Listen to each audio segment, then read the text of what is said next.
अस्सलाम वालेकुम, अलीना फ़ारूक शेख। और जनाब इलेक्शन कमीशन ने पीटीआई की यूसुफ रज़ा गिलानी से मुतल्लिक जो दरखास्तें थी उसके ऊपर फैसला सुना दिया है। उसके ऊपर हम डिटेल में बात करेंगे दूसरे सवाल में। पहले चेयरमैन सेनेट के इंतखाब के सिलसिले में जो गहमा गहमी जारी है उसको ज़रा डिस्कस करेंगे। तो हुकूमत और अपोजिशन दाव पेश लगा रही हैं। अपोजिशन यूसुफ रज़ा गिलानी की जीत के लिए मुतहरिक है, तो हुकूमत भी सादिक संजरानी की जीत के लिए मुलाकातें, पेशकशें और सियासी जोड़ तोड़ कर रही है। जनाब, हुकूमत ने अपने उम्मीदवार सादिक संजरानी की जीत के लिए क्या लाहे अमल या तरीक़ाकार अपनाना है, इसके बारे में वफाकी वज़ीर इत्तलात शिबली फराज साहब ने कल रात प्रोग्राम आज शाहजेब खानजादा के साथ में ज़रा खुलकर बात की। क्या कहा उन्होंने, पहले वो देखिए। मैं एक बात क्लियर करूं, और आज बड़ी फ्रैंकली बात यह है कि हम ये नहीं कर सकते हैं कि हम बिल्कुल शरीफ खेलें और we go by every rule that is in the book. और अपोजिशन जो है जो कि हमेशा रूल्स को फ्लाउट करती है, पैसे का इस्तेमाल करती है, हर तरीका इख्तियार करती है। इस दफ़ा हम प्रिपेयर्ड हैं, जो भी होगा come what may, we will do whatever is required, whatever is needed to win this election. So ये नहीं हो सकता कि हम हाथ कानून के साथ अपने हाथ पीछे बांध लें और जो दूसरा फरीक है उसका जो जी में आए, दिल में आए, वो कोई तरीका भी हो इस्तेमाल कर सके, जिस तरह के उसने सेनेट के इलेक्शन में किया, नेशनल असेंबली में। तो हम इस दफ़ा कोई नाइस नहीं खेलेंगे। हम जो है तो हर वो कोशिश करेंगे कि ये हमारा कैंडिडेट जो है वो जीते। तो हम उनको ये नहीं कर सकते हैं कि फुटबॉल के मैच में अपोजिशन टीम को हाथ से बॉल रोकने की भी इजाज़त हो और हम सिर्फ पाँव से खेल सकते हों। ऐसा हो नहीं सकता है। वफाकी वज़ीर इत्तलात कहते हैं हम तैयार हैं, हम हर वो कोशिश करेंगे कि हमारा उम्मीदवार जीते। उन्होंने कहा जी जो भी हो, जो भी ज़रूरी हो, जो भी दरकार हो, हम हर वो हरबा इस्तेमाल करेंगे। ये नहीं हो सकता कि हम कानून के पीछे अपने हाथ बांध लें और अपोजिशन जो मर्जी हथकंडा इस्तेमाल करती रहे। फुटबॉल की भी उन्होंने मिसालें दी, उसको भी आगे जाके डिस्कस करेंगे। कहते हैं जी हम इस बार सिर्फ नाइस नहीं खेलेंगे। जनाब, अब ये जो वजाहत की है शिबली फराज साहब ने, इसके ऊपर एक बहस छिड़ गई है और कुछ लोग तो मुतालबा कर रहे हैं कि सुप्रीम कोर्ट और इलेक्शन कमीशन इस बयान का नोटिस भी ले। कुछ लोग ये भी कह रहे हैं कि पीटीआई जो हायर मॉरल ग्राउंड की एक पोजीशन अपनाती है, जो साफ और शफाफ खेल की बात करती है, वो दावे फिर कहाँ गए। तो यही सिचुएशन अपने एनालिस्ट से हम क्लियर करना चाह रहे हैं कि क्या अब जो पीटीआई ने फैसला किया है या वफाकी वज़ीर इत्तलात का बयान है, हालात को मद्देनजर रखते हुए वो दुरुस्त है या नहीं। बुनियादी सवाल हमारा यही कि क्या पीटीआई का फैसला दुरुस्त है या नहीं। और इसको जानने के लिए हमारे साथ पैनल पर मौजूद हैं हसन निसार साहब, मजहर अब्बास साहब टेलीफोन लाइन पर मौजूद होंगे, शहजाद इकबाल साहब, इरशाद भट्टी साहब और मुनीफ फारूक साहब भी हमारे साथ हैं। हसन निसार साहब, गुफ्तगू का आगाज़ आपसे करना चाहेंगे। आप बड़ी दफ़ा इस टॉपिक के ऊपर बात भी कर चुके हैं, लेकिन अब बड़ा खुल के वाजे होकर शिबली फराज साहब ने कह दिया है, किस तरह देख रहे हैं आप इस बयान को? देखिए लीना, सबसे पहले तो मैं शिबली फराज साहब को बहुत मुबारकबाद पेश करना चाहूँगा कि उन्होंने विदाउट मेंशनिंग वर्ड्स इंतहाई दयानतदाराना, बिल्कुल बेबाक अंदाज में उन्होंने बात की है और उस मुनाफिकत से काम नहीं लिया जो हमारे सियासतदानों का तुरा इम्तियाज़ है।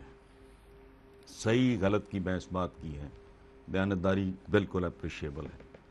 दूसरी बात यह है कि मोहब्बत और जंग, घिसी पिटी बात है, बचपन से सुनते आए हैं कि मोहब्बत और जंग में सब कुछ जायज़ होता है। और हमारे यहाँ अभी हम तो सदियों पीछे लोग हैं, कहने को ये गाड़ियाँ गुड़ियाँ, सेल फोन और ये सारे ढकोसले, ये चैनल मैनर, ये वी आर प्रिमिटिव पीपल। तो इक़्तिदार मोहब्बत भी है और जंग भी है, इंसानी तारीख यही बताती है, और हम अभी महज़ब होने से बहुत परे हैं। अच्छा, एक पूरे का पूरा माशरा जो है वो बुज़कशी का मैदान है, फ्री स्टाइल के आदी हैं हम लोग। सो उसमें at Rome do as the Romans do वाली बात है। काने नमक हैं, आप जाओगे तो नमक में तब्दील हो जाओगे, बाकी सारा निसाबी किताबी और शायरी है, बाकी जितनी मर्जी कर रहा हूँ, मैं तो बाकायदा शायर हूँ। इतनी बात है और कुछ नहीं है। तो इस मौके पर आप शायरी नहीं करेंगे? शायरी थोड़ी कर दी है आपकी शान में कसीदा, ठीक है, इतना लंबा चौड़ा, पूरी कौम मेरी शान में मैदान। अच्छा, इससे बढ़ के शायरी क्या होगी? ठीक है। ये जो आपने कहा ना मोहब्बत और जंग में सब जायज है, नहीं, मेरी से मुराद अपनी लेके आगे जाना चाहती हूँ शहजाद इकबाल साहब। ठीक है जी, बहुत शुक्रिया जनाब। शहजाद इकबाल साहब के पास ये लाइन लेके जाना चाहती हूँ, क्योंकि शिबली फराज ने तो कल कहा है चेयरमैन सेनेट का जो इलेक्शन है वो वॉर है, यानी असल गेम है, जंग है। तो शहजाद इकबाल साहब, आप भी यही समझते हैं कि इस जंग में सब जायज़ है? देखिए, ये पावर पॉलिटिक्स है, अपॉर्चुनिटी की सियासत है। जिसको जहां पे मौका मिलता है, जिसका जहां दाव चलता है, तो वो वहां पे फायदा उठाने की कोशिश करते हैं। तहरीक इंसाफ के बयानात अक्सर सुन के हमें ये लगता है कि इन्होंने इसको हक और बातिल की लड़ाई बना दी है, लेकिन ऐसा नहीं है। अपॉर्चुनिटी जहां पे जिसको मिलती है, नजर आती है, उसको फायदा उठाने की कोशिश करता है। इसमें आप ये बहस कर सकते हैं कि कहाँ कम उठाता है, कौन ज्यादा फायदा उठाता है। इसमें एक चीज का क्रेडिट तो आपको देना पड़ेगा तहरीक इंसाफ को कि 2015 में जब पीएमएलएन और पीटीआई के शदीद ताल्लुकात खराब थे, उस वक्त भी जब नून लीग ने ये एक शोशा छोड़ा था कि हम ओपन बैलेट से करवा लेंगे सेनेट के इलेक्शंस, तो इमरान खान साहब ने उस पर हामी भरी थी। उस वक्त चाहते तो ये कानून तब्दील हो सकता था। 2018 के इलेक्शन में भी पीटीआई ने कहा था कि सेनेट के इलेक्शंस ओपन करवाएं। अभी भी वो बिल लेकर आए थे, ऑर्डिनेंस लेकर आए थे इसको करने के लिए, ओपन बैलेट करने के लिए। तो ये तो उनको कम से कम क्रेडिट जाता है कि उन्होंने बार बार इस पर आवाज उठाई है। तो अब मेरे ख्याल से शिबली फराज साहब ने जो बात कही है वो ऐसा नहीं है कि पहली दफा होगा। इससे पहले के इंतखाबात में भी आपने देखा 2018 में चौधरी सरवर साहब ने अपना दाव लगाया और उन्होंने ज्यादा वोट हासिल कर लिए। अब वो उनके अपने ताल्लुकात थे, कोई माली फवायद थे या कोई और एहसानात थे, इसका तो हमें नहीं पता है, लेकिन उस वक्त उन्होंने भी कोशिश की। तो मेरे ख्याल से जो शिबली फराज साहब कह रहे हैं वो बात यही है कि आप कोशिश करेंगे कि किसी ना किसी तरीके से सादिक संजरानी को जिताया जाए। पहले उनके खिलाफ जब अदम अतमाद का वोट आया था तब भी हमने देखा था उनकी तादाद कम थी, लेकिन उन्होंने जो है उस अदम अतमाद के वोट को नाकाम बना दिया। तो मेरे ख्याल से ये जो बात शिबली साहब कह रहे हैं कोई पहली दफा नहीं एक्सरसाइज करेगी पाकिस्तान तहरीक इंसाफ, माजी में भी करते आए हैं, शायद अब वो आकर खुल के एतराफ भी कर रहे हैं इस बात का कि अगर दूसरी तरफ से यही रूल्स हैं, गेम के रूल्स यही हैं और इसमें इलेक्शन कमिश्नर ऑफ पाकिस्तान कुछ नहीं करता, ना कानून ना पार्लियामेंट इस पे कोई नई कानून साजी करती है, तो फिर मेरे ख्याल से अब जो होगा खुलकर होगा। और इसमें जिम्मेदारी बहरहाल आती है पार्लियामेंटेरियंस की, जिन्होंने एक नया कानून बनाना है, अगर मामले को ओपन बैलेट पे करना है या तमाम इलेक्शंस आपने जो है वो इसी तरह सीक्रेट बैलेट पे कर रहे हैं। लेकिन इससे बड़ी जिम्मेदारी आती है इलेक्शन कमिश्नर ऑफ पाकिस्तान पर, जिसके ऊपर ये जिम्मेदारी आती है कि वो आजादाना और ट्रांसपेरेंट तरीके से इलेक्शन करवाए, जिसमें वो एक नहीं कई इलेक्शंस में नाकाम नजर आते हैं। अब देखें 2018 की वीडियोस का मामला था, उस पर कुछ नहीं हुआ, यहाँ पर इतना शोर मचा, उस पर कोई जो है पेशरफ नहीं हुई।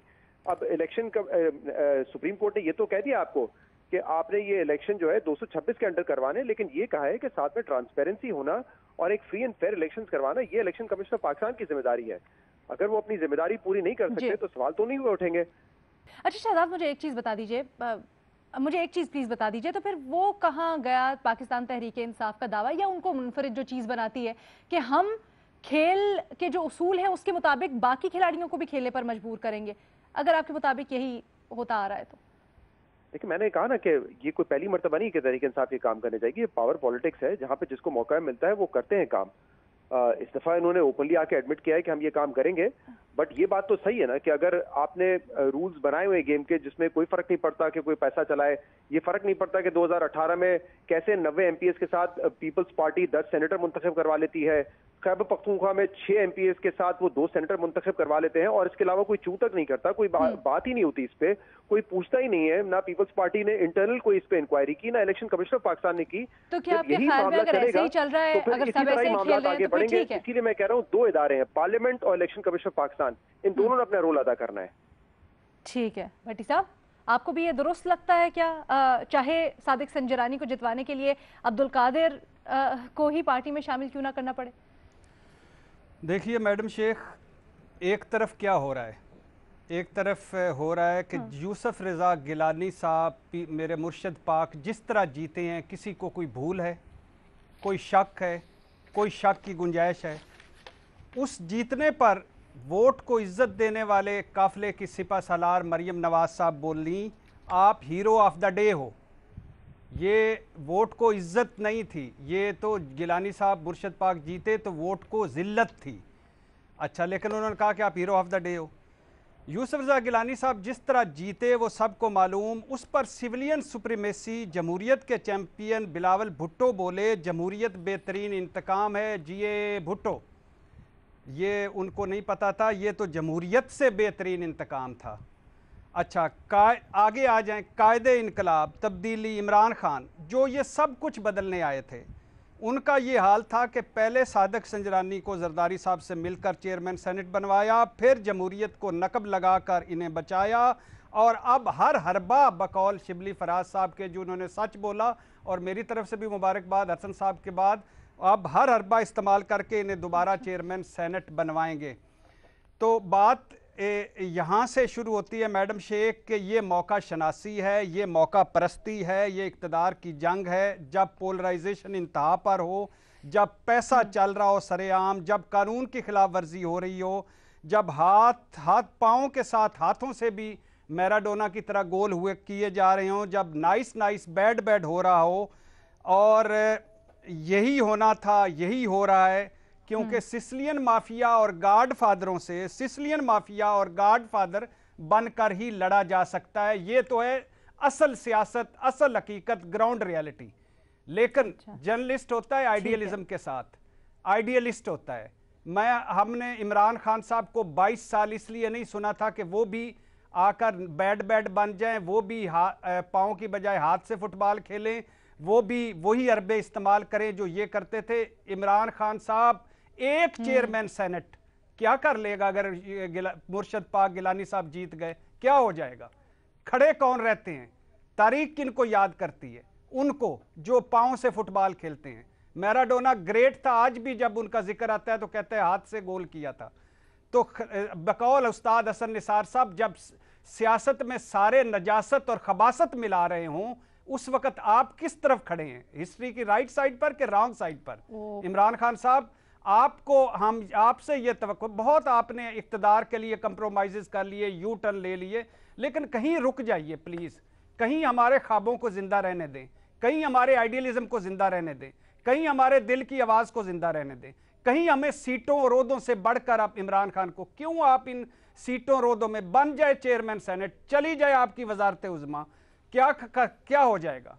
कई लोग हैं जो सारी उम्र वजीर नहीं बने, कई लोग हैं जो सारी उम्र वजारत उज़्मा पे नहीं आए, कई लोग हैं जिनको मौका ही नहीं मिला, वो भी तो जिंदा हैं। ठीक है जी। और आखिरी बात मैडम शेख के सेनेटर प्रेसिडेंट, साबिक प्रेसिडेंट जॉन एफ कैनेडी ने 12 सेनेटर्स की तारीफ की अपनी एक किताब में। उन्होंने कहा कि अमेरिका अजीम बना इन 12 सेनेटर्स की वजह से। वो 12 सेनेटर्स क्या थे जिन्होंने अपने कैरियर तबाह कर दिए मगर कंप्रोमाइजेज नहीं किए। ठीक है। तो अब मुल्क को अजीम बनाना इमरान खान साहब, तो इन हरबों से निकलना पड़ेगा। तो मैं समझता हूं कि ये ठीक नहीं है, ये ठीक नहीं है, से पीछे नहीं हटना चाहिए। इमरान खान साहब ठीक नहीं कर रहे, इमरान खान साहब ठीक नहीं कर रहे, इमरान खान साहब ठीक नहीं कर रहे। आपको लगता है कि उसूलों के पीछे, एक सीट के पीछे उसूलों से नहीं हटना चाहिए। मजहर अब्बास साहब, आपका क्या मौक़िफ़ है इसके ऊपर? देखिए, तब्दीली कैसे आती है और इमरान खान साहब किस तरह तब्दीली ला सकते थे।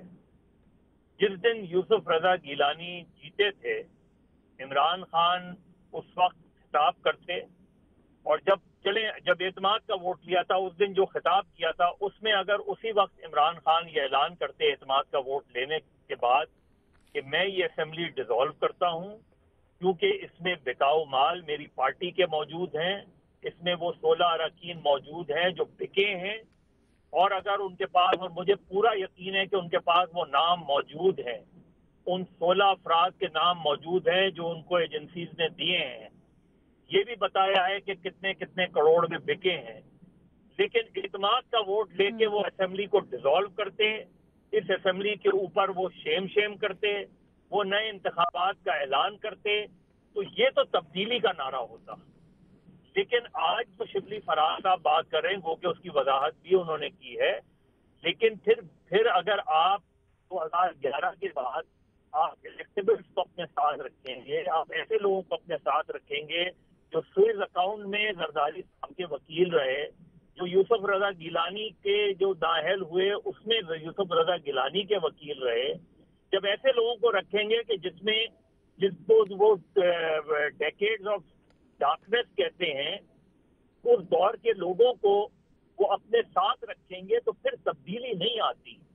फिर आप कहें कि आप स्टेटस को की पॉलिटिक्स जो करना चाहे वो आप करें। स्टेटस को ये नहीं हो सकता कि आप कहें तो मैं एंटी स्टेटस को हूं, मैं स्टेटस को के खिलाफ लड़ रहा हूं, लेकिन स्टेटस को के खिलाफ स्टेटस को का हिस्सा हमसे नहीं लड़ा जा सकता।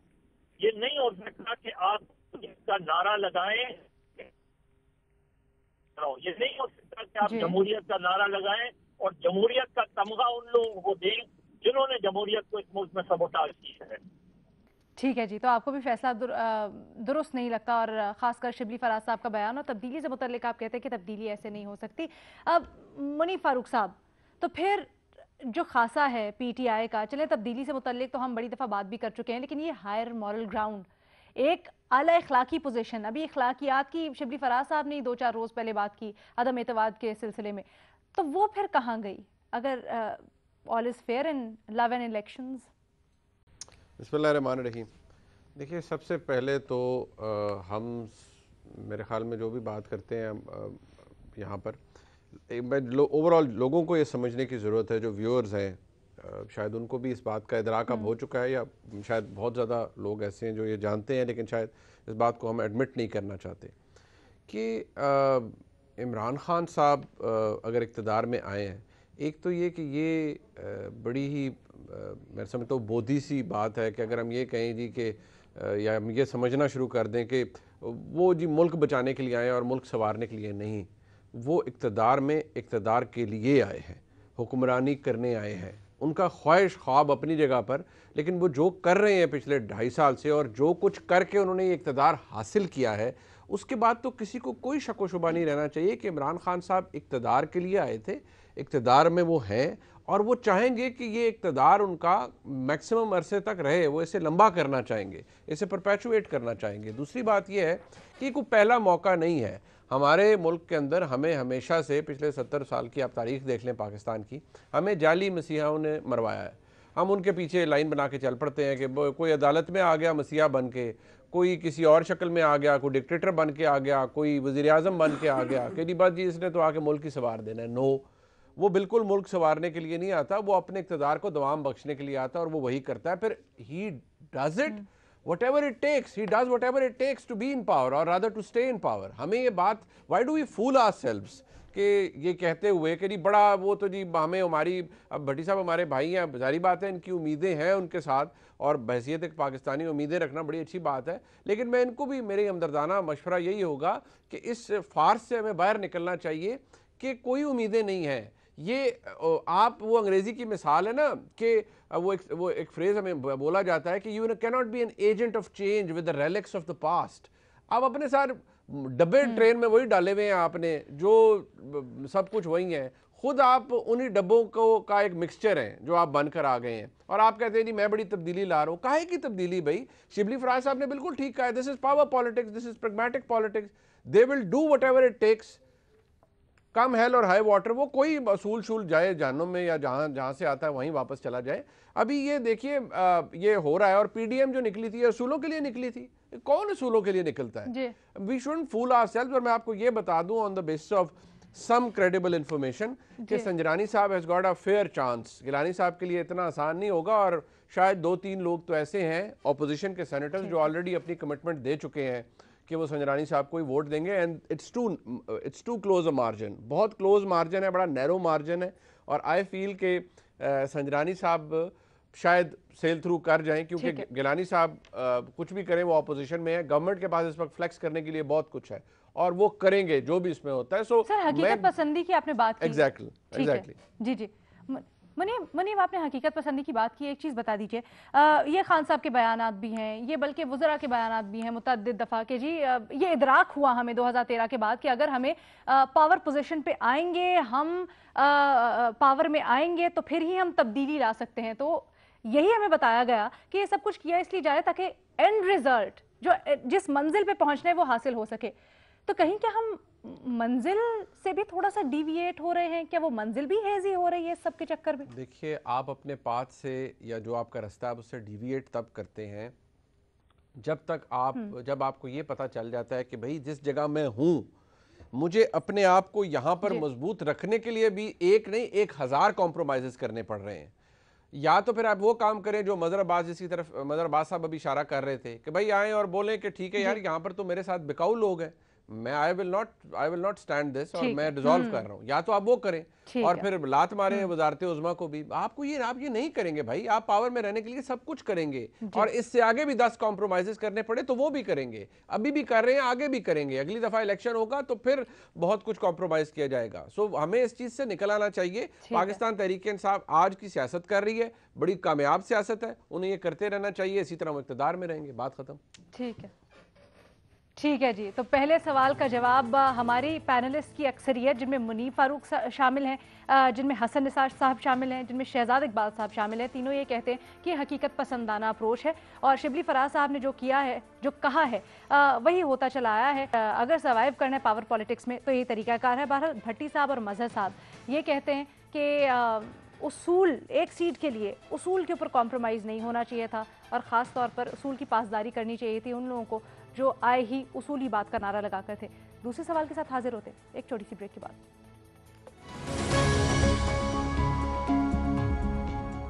जनाब, इलेक्शन कमीशन ने पीटीआई की जानिब से यूसुफ रज़ा गिलानी के जो इलेक्शन हुआ सेनेट का, उससे मुतल्लिक 2 दरख्वास्तें दायर की थी। एक में प्रेयर की गई थी कि जो उनकी कामयाबी का नोटिफिकेशन है उसको रोका जाए। इलेक्शन कमीशन ने आज फैसला सुनाते हुए उस दरख्वास्त को मुस्तरद कर दिया है, और साथ ही साथ यूसुफ रज़ा गिलानी की बतौर चेयरमैन जो नोटिफिकेशन था कामयाबी का, उसको जारी कर दिया है। दूसरी जो इस्तदा की गई थी इलेक्शन कमीशन से वो ये थी कि नाअहल किया जाए यूसुफ रज़ा गिलानी को उस वीडियो के तनाज़ुर में जो कि अली हैदर गिलानी उनके बेटे की लीक हुई। जनाब, इसकी समाअत जो मुकर्रर कर दी है इलेक्शन कमीशन ने 22 मार्च को, तमाम फरीकैन को नोटिस भी जारी कर दिए हैं इस सिलसिले में, और आज बड़े अहम रिमार्क्स भी सामने आए। इलेक्शन कमीशन का जो पैनल बनाया गया है उसकी जानिब से, उसको भी डिस्कस करेंगे। बुनियादी सवाल तमाम तर सूरत हाल पर हमारा कुछ यूं कि क्या इलेक्शन कमीशन का फैसला दोनों जो फैसले हैं दोनों प्लेयर्स के, उनको डिस्कस करेंगे, हाँ या नहीं के ऑप्शन है हमारे पास। शहजाद साहब, आपसे गुफ्तगू का आगाज़ करना चाहेंगे। क्या समझते हैं कि जो नोटिफिकेशन से मुतल्लिक फैसला था वो दुरुस्त है, और मजीद जो 22 को समाअत मुकर्रर की गई है उसके ऊपर क्या एनालिसिस आपका? जी, मेरे ख्याल से जो नोटिफिकेशन रोकने की इस्तदा थी उसको मुस्तरद किया गया है, ये कहते हुए कि अगर आगे जाके हमारे पास कोई ऐसे शवाहिद आते हैं कि पैसा चला है या कोई करप्शन हुई है तो हम किसी सेनेटर को दोबारा नाअहल भी कर सकते हैं। तो ये विंडो ओपन रखिए। इसलिए मेरे नजदीक ये फैसला इतना ज्यादा अहम नहीं था। तहरीक इंसाफ की ख्वाहिश थी नोटिफिकेशन रुक जाए, क्योंकि यूसुफ रजा गिलानी साहब जो है वो सेनेट चेयरमैन के कैंडिडेट भी हैं।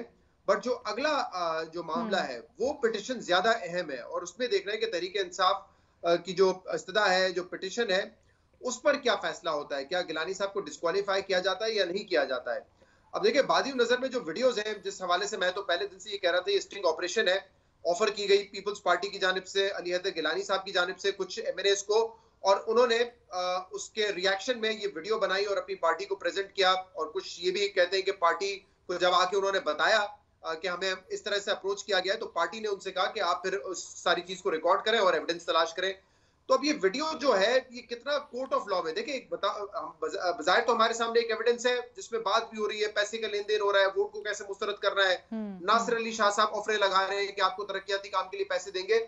लेकिन क्या ये एविडेंस कोर्ट ऑफ लॉ में या इलेक्शन कमीशन ऑफ पाकिस्तान के सामने बहुत ज्यादा मौसर साबित होगा? मेरे नजदीक शायद ये इतना ज्यादा स्ट्रॉन्ग नहीं होगा, और ये बड़ी बदकिस्मती की बात है, क्योंकि देखें यहाँ तो ये एक केस हमारे सामने आया है, पता नहीं इसके अलावा कितना पैसा चला होगा। अब्दुल कादिर साहब तो डिनाई करते हैं, लेकिन उनकी पार्टी ने इल्जाम लगाया कि वो एमपीए पहले ही खरीद चुके थे, इसका कोई एविडेंस नहीं है। तो मेरे ख्याल से, जैसे पहले सवाल के जवाब में मैं कह रहा था कि इलेक्शन कमीशन ऑफ पाकिस्तान अगर वो समझता है कि आईन के मुताबिक सीक्रेट बैलेट ही करना है, लेकिन कोई तरीकेकार आपको ढूंढना पड़ेगा, आपको ये मामला निकालना पड़ेगा। कुछ अरसे पहले तक क्रिकेट के हवाले से भी यही सवाल होता था कि अगर कोई प्राइवेट कॉल करके कोई किसी से मुलाकात करके मैच फिक्स कर लेता है, स्पॉट फिक्सिंग कर लेता है, तो उसका क्या हल हो सकता है। बाद में एक एंटी करप्शन यूनिट बना, टीम के साथ एंटी करप्शन के लोग होते हैं, कोई ना कोई तरीका निकालने की कोशिश करते हैं। शायद आप इस मामले को, जो कि प्राइवेट महफिलों में लेन देन का हो, उसको मुकम्मल ना रोक सके, लेकिन कहीं ना कहीं आपने इकदाम लेके ट्रांसपेरेंसी दिखानी होगी। ये नहीं हो सकता कि आप हाथ पे हाथ रख के बैठ जाएं और सिर्फ जो पिटिशनर है उससे कहें कि आप हमें एविडेंस ला के दें। ठीक है, अगर पिटिशनर ने एविडेंस ला के देना, तो इलेक्शन कमीशन ऑफ पाकिस्तान क्या काम करेगा फिर? आपने भी तो अपने कोई हाथ पैर मारने हैं ना, कोई कानून को सख्त बनाना है। लेकिन अगर आप यही उम्मीद लगा के रखेंगे कि जो इल्जाम लगा रहा है वही एविडेंस ला के देगा, इलेक्शन कमीशन ऑफ पाकिस्तान की कोई जिम्मेदारी नहीं है ट्रांसपेरेंट इलेक्शन करवाने की, तो मेरे ख्याल से ये भी ज्यादती होगी। ठीक है, ठीक है। तो दूसरी सवाल से मुतालिक आप कहते हैं फैसला दुरुस्त है, लेकिन इसमें मजीद इलेक्शन कमीशन को भी मुतहरिक होना चाहिए। एडमिसिबल होने की वीडियो से मुतालिक जो आपने बात की है, मुनीब के पास मैं आगे चल के पॉइंट है कि चलूंगी, लेकिन भट्टी साहब पहले आपका कमेंट ये थोड़ा सा बताइएगा कि ये तहफ़्फ़ुज़ात जाहिर किए जा रहे हैं पीटीआई की जानिब से भी कि 22 मार्च तक ताख़ीर क्यों की जा रही है, आप इस एतराज़ से मुत्तफ़िक हैं? जी बिल्कुल 100% मुत्तफ़िक हूँ, और माजरत के साथ, अदब के साथ, इलेक्शन कमीशन की तमाम तर अदब और इज़्ज़त के साथ मैं कहना चाहूँगा इन्ना लिल्लाहि व इन्ना इलैहि राजिऊन। इलेक्शन कमीशन साहब, इन्ना लिल्लाहि व इन्ना इलैहि राजिऊन। दिन दिहाड़े इंसाफ का कत्ल हुआ है, ये दोहरा मयार है, ये डस्का वाला इलेक्शन कमीशन नहीं है। क्या किया है अब तक 2 मार्च से अब तक? कोई तहकीकात, कोई फॉरेंसिक ऑडिट, कोई बुलावा, कोई पेशी, किसी किरदार को आपने बुलाया हो? अपने डस्का में तो बड़े आपको वो थैले बोले थे, वोटों के थैले बोल पड़े थे, हाय ऐसी तरीके इंसाफ दे थैले हैं। प्रिजाइडिंग अफसरों का बड़ा आपको वो आ गया था, रहम आ गया था, आरओ फौरन पहुंच गया था, फौरन एक्शन हो गए थे, मीटिंगें हो गई थी, सारा कुछ हो गया। इधर क्यों नहीं हुआ? ये यहाँ क्यों चुप है? यहाँ क्यों टुक टुक दीदम दम न कशीदम? यहाँ क्या हो रहा है? वजीर आजम कह रहे हैं कि मेरे अरकान बिके, बुलाया है उनको आपने? वजीर आजम कह रहे हैं कि 50 से 70 करोड़, बुलाया है उनको? शेख रशीद कह रहे हैं कि हमें नामों का पता है, बुलाया है आपने उनको? मरियम नवाज कह रही है मेरी टिकटें चली हैं हॉर्स ट्रेडिंग में मुबैना तौर पर, बुलाया है उनको? अली हैदर गिलानी साहब की वीडियो ऑडियोज मौजूद हैं, बुलाया है आपने एक मरतबा किसी को? क्यों नहीं बुलाया? हाँ, आपको कैसे साबित करेंगे? आपने पहली हियरिंग पे फरमाया ये कैसे साबित करेंगे ये दोनों तरीके इंसाफ के एमएनए थे और पेशकश करने वाला यूसुफ रजा गिलानी का बेटा था। मैं कुर्बान जाऊं आपकी सादगी, मासूमियत और भोलपन पर। कौन साबित करेगा? मैं ट्रंप को कह दें आजकल वो फारिग बैठा हुआ है, वो आके साबित कर दे, या जो बाइडन को कह दें, उसके पास भी आजकल बड़े इख्तियारात हैं। किस लिए बैठे हुए हैं प्रोटोकॉल और तनख्वाहें लेके? किस लिए इदारा बना के बैठे हुए हैं? यही काम करना है। अच्छा। 4-5 साल बाद होता है। अच्छा, फिर आगे सुने, वीडियो पर लोगों को फारिग करें तो असेंबली खाली हो जाएगी, ये इलेक्शन कमीशन ने फरमाया है। ये ऐसे ही है जैसे कोई थानेदार कहे मैं सबूतों पर मुजरम पकड़ूं तो मेरे इलाके से तो सारे मुजरम ही खत्म हो जाएंगे। ये ऐसे ही है जैसे कोई फौज कहे अच्छा। मैं अगर दुश्मन पर हमला कर दूं तो उनकी तो सारी फौज ही मर जाएगी। कमाल है। मैं तो भाई इस मंतक पे, असूल पे खुदा के लिए अल्लाह के नाम पर खड़े हो जाएं, इस मुल्क के लिए खड़े हो जाएं, ना करें कहीं आप टार्जन हैं और कहीं आप कुछ भी नहीं हैं। क्या करना चाहते हैं आप दोहरे मयार क्यों अपनाना चाहते हैं? आप क्यों नहीं निकलना चाहते हैं? आप, हाँ, पूरी कौम आपकी तरफ देख रही है और आप इस तरह कर रहे हैं। कब तक करेंगे? क्यों करेंगे? किस वक्त तक करेंगे? कब बोलेंगे? 22 के बाद 24 के बाद 38 के बाद 40 के बाद 42 आई गई बात। भट्टी साहब, बड़े वैलिड आपने सवालात उठाए, इन सब सवालात के जवाब देते हैं। और जरा कानूनी पर्सपेक्टिव में भी मुनीफ फारूक साहब से, जो अपना सर पकड़ के पता नहीं क्यों बैठे हुए मुनीफ फारूक साहब, भट्टी साहब कहते हैं ये डस्का वाला ईसीपी उनको नजर नहीं आ रहा है। कह रहे कहाँ है ईसीपी, चुप क्यों है ईसीपी? पहले तो भट्टी साहब मेरे करीब ही हैं, अगर मैं पानी की बोतल यहाँ से उछालूंगा तो उन्हें अच्छी नहीं लगेगी, लेकिन मैं उनको ये कहे तो भट्टी साहब पानी पीजिए, जरा आपका थोड़ा सा गुस्सा कम हो जाएगा। पानी, मुझे पानी पिला के चुप कराएं, इलेक्शन कमीशन को गर्म पानी पहुंचाएं, जरा गुस्सा भट्टी साहब का ठंडा हो जाएगा। ये गुस्सा मेरे मुल्क के लिए है, इस गुस्से को क्या करना चाहते हो? अच्छा चलें, थोड़ी एनर्जी बचा लें। देखिए, गुजारिश ये है कि बसद एहतराम भट्टी साहब के बड़े खुलूस से वो जो फरमा रहे थे, लेकिन मैं अगर ज़रा थोड़ी सी चलें इसको ज़रा कॉन्टेक्स्ट में रख के बात करें। एक तो ये कि जब हम ये कहते हैं कि जी ये डस्का वाला इलेक्शन कमीशन नहीं है, ये तो देखें जी उस वक्त वो शेर थे और अब पत्नी कुछ और बन गए हैं। आप कभी भी एप्पल्स और ऑरेंजेस को कंपेयर नहीं कर सकते। देखिए, डस्का का इलेक्शन एक बाई इलेक्शन था, उसके तरीक़ेकार बड़े मुख्तलिफ थे। और दूसरी बात यह है, वहाँ पर जो हुआ कि आपका 20 पोलिंग स्टेशन का अमला गायब होना, वो जो कुछ भी था वो एक आरओ की पूरी रिपोर्ट थी, सब कुछ हुआ, फेयर इनफ हो गया। यहाँ तो जो बैलेट था पहले तो सिरे से वो सीक्रेट था। दूसरी बात, अब इलेक्शन कमीशन ने जो आज उनके सामने दरख्वास्त की थी, अगर आप इसको कानूनी तौर पर देखें, इलेक्शन कमीशन ने आज यूसुफ रजा गिलानी साहब को कोई रिलीफ नहीं दिया है। उन्होंने उनकी जो उनके खिलाफ दरख्वास्त थी उसे बाकायदा एडमिट कर लिया है। अब उन्होंने यूसुफ रजा गिलानी साहब के बेटे को भी बुला लिया है, उन एमएनएस जो दो जिनका नाम था जिक्र का वीडियो में, उनको भी बुला लिया है। और अब इसके बाद जब 22 को ये मामला दोबारा शुरू होगा, हेयरिंग शुरू होगी, तो ये याद रखिए कि पाकिस्तान तहरीक इंसाफ के हमारे जो दोस्त हैं वो बड़े सिलेक्टिव हो रहे हैं। आज वो फरमा रहे थे, फ़ारूक हबीब साहब हमारे भाई हैं, कि इलेक्शन कमीशन जी खुद पता करे वो 16 लोग कौन थे जिन्होंने वोट भेज दिए। भाई इलेक्शन कमीशन कहाँ से पता करे?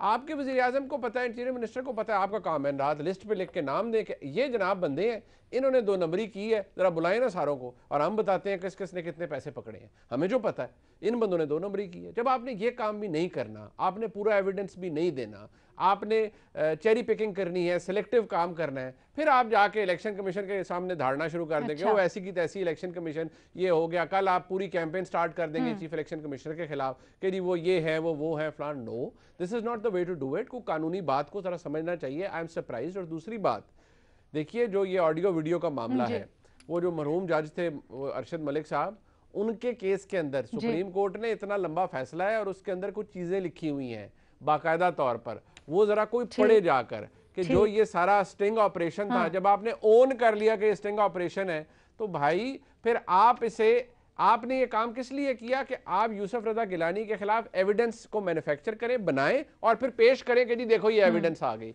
तो कोर्ट ने इसके बारे में बड़ा वाज़े लिखा हुआ है, जरा उसको जाके पढ़िए।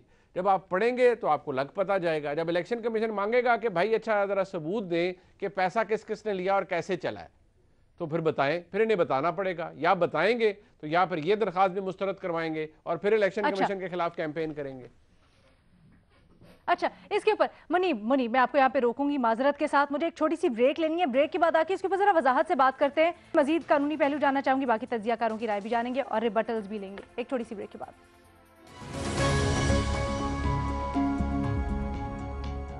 जनाब, इलेक्शन कमीशन ने 22 मार्च को दोबारा तलब कर लिया है वीडियो, लीक्ड वीडियो से मुतल्लिक तमाम फरीकैन को। इसी के ऊपर हम डिस्कशन करें कि क्या ईसीपी का फैसला दुरुस्त है। मुनीफ फारूक साहब, ब्रेक पे जाने से पहले आप इसका कानूनी पहलू हमें डिस्कस कर रहे थे। अपनी ऑप्शन प्लीज मुझे जरा वाजे कर दीजिएगा। दूसरे इलेक्शन में आप यही कहते हैं कि कानून के दायरे इख्तियार में रहते हुए इलेक्शन कमीशन ने दुरुस्त फैसला किया? जी, दुरुस्त फैसला है। और मैं दोबारा कहूँगा कि कोई रिलीफ कोई नहीं मिल गया यूसुफ रजा गिलानी साहब को, उनका नोटिफिकेशन नहीं रुका। अगर जाके साबित हो जाता है कि उन्होंने करप्ट प्रैक्टिस की है और एविडेंस मौजूद है कि पैसे चले और इस तरह सब काम हुआ है, तो यूसुफ रजा गिलानी साहब नाअहल होंगे। और नाअहल ऐसी सूरत में होंगे कि अगर वो चेयरमैन सेनेट बन गए तो इससे ज्यादा सुबकी उनकी क्या होगी कि वो चेयरमैन सेनेट के तौर पर नाअहल हो जाएंगे। सर लेकिन ये कितना बड़ा बहरान होगा, ये कितना बड़ा बहरान होगा सूरत हाल कि चेयरमैन सेनेट नाअहल हो गया। जी, वो अब इलेक्शन कमीशन के ऊपर है कि वो उसकी समाअत करेंगे और एविडेंस सामने रखा जाएगा, उसको बाकायदा तौर पर देखा जाएगा। अच्छा, ये लेके चलते हैं मजहर अब्बास साहब के पास। मजहर साहब, गो के इंतखाब में चेयरमैन सेनेट के सिर्फ 2 ही दिन है, लेकिन ये तहफ़्फ़ुज़ात उठाए जा रहे हैं कि ताखीर क्यों इतनी की जा रही है, इसकी समाअत में 22 मार्च को क्यों रखी गई? देखिए, पहली चीज तो ये कि डस्का के इलेक्शन से इसको कंपेयर करने का कोई तुक ही नहीं है। डस्का के इलेक्शन में इलेक्शन कमीशन के अपने प्रिजाइडिंग ऑफिसर गायब हो गए थे, लापता हो गए थे। वो प्रॉम्प्ट एक्शन नजर आता था, इसलिए कि वो आप उसको एक सेनेट के इलेक्शन से कंपेयर नहीं कर सकते। दूसरी अहम बात ये कि दलील क्या है, कानून वो क्या है। अगर एक वीडियो सामने आई तो क्या उसकी तहकीक के बगैर सिर्फ वीडियो देखकर फैसला कर दिया जाए? लेकिन सवाल ये है कि सबसे ज्यादा सबूत इस वक्त किसके पास है? जो दावे किए गए हैं। वजीर आजम इमरान खान ने के बकौल उनको एजेंसीज ने पूरी ब्रीफिंग दी है, उनको एजेंसीज ने सब कुछ बताया है। क्या वजह है कि उन्होंने अपने जो लोग इस वक्त इलेक्शन कमीशन गए उनके साथ वो सारे सबूत अटैच कर देते, बता देते कि ये इसको 50 करोड़, इसको 30 करोड़, इसको 40 करोड़ मिले हैं। उनको ब्रीफिंग दी गई है ना, उनको नाम बताए गए होंगे, एजेंसीज ने हवा में तो बात नहीं की होगी। सारी चीजें क्यों नहीं दिया? किसका फॉल्ट है? इलेक्शन कमीशन के सामने आपने प्रॉपर एविडेंस क्यों नहीं रखी अब तक? एविडेंस आपको देनी है, ये कोई नैब का केस नहीं है। आपने बताना है, आपने साबित करना है चीजों को, उसके बाद इलेक्शन कमीशन की कार्रवाई बनती है। अब मसला ये है कि क्योंकि हमारा पूरा कल्चर ये है कि हम लाउड हो जाते हैं और दलील से गुफ्तगू नहीं करते। सीधी सी बात ये है कि इमरान खान साहब के पास सबसे ज्यादा सबूत है जो वो दावे करते हैं। वो ये कहते हैं कि को 50 करोड़ 70 करोड़ फिगर्स भी उनके पास है। क्या वजह है कि वजीर आजम ने अपने वुज़रा के थ्रू ये एविडेंस इलेक्शन कमीशन को नहीं जमा कराया? हो सकता है कि उसकी हेयरिंग 2 दिन बाद ही हो जाती। तो फॉल्ट आपका है। जब आप एक अच्छे केस के खराब वकील बनेंगे, ये बड़ा हम तो सवाल। ठीक है, हसन निसार साहब। लेकिन दोस्तों ने जो कहा है इसमें मैं तो कोई मजीद इजाफा नहीं कर सकता, इसलिए जवाब की बजाय आप मेरी माजरत कबूल फरमाएं। बिल्कुल। आप कोई भी ऑप्शन नहीं ले रहे, आप समझते हैं कि बाकी सब ने एक्सपर्टीज़ के मुताबिक इसको सही एक्सप्लेन कर दिया। हमारे पैनल पर मौजूद 3 जो एनालिस्ट हैं, जिसमें शहजाद साहब, मज़हर साहब और मुनीफ फारूक साहब शामिल हैं, वो ये कहते हैं कि जी इलेक्शन कमीशन का फैसला बिल्कुल दुरुस्त है, खासकर जो 22 मार्च वाला है, जो अब आगे समात होनी है। भट्टी साहब ने बड़े सवालात उठा दिए हैं, कहते हैं जी इलेक्शन वाला ईसीपी नज़र नहीं आ रहा है, क्या इलेक्शन कमीशन को अपने तहीं बुलाना ही नहीं चाहिए था उन सारे लोगों को जिनके खिलाफ सबूत नज़र आ रहे थे। उसका मुनीफ फारूक साहब ने जवाब भी दिया और मज़हर साहब ने एक ऑब्जर्वेशन दी है, एक नुक्ता उठाया है और वो ये कहते हैं कि डिले पर जो तहफ़्फ़ुज़ात ज़ाहिर किए जा रहे हैं उसकी कसूरवार कुछ पीटीआई भी है कि अगर वज़ीर आज़म के जैसे दावे थे कि उनके पास सबूत मौजूद हैं, अगर उसकी रोशनी में पीटीआई सही सबूत इलेक्शन कमीशन को फराहम करती और सारे नाम सामने ला देती अपनी प्रेयर में, तो शायद फैसला जल्दी भी आ जाता। आपसे मुलाकात होगी दोबारा नए सवालात के साथ। अल्लाह हाफ़िज़।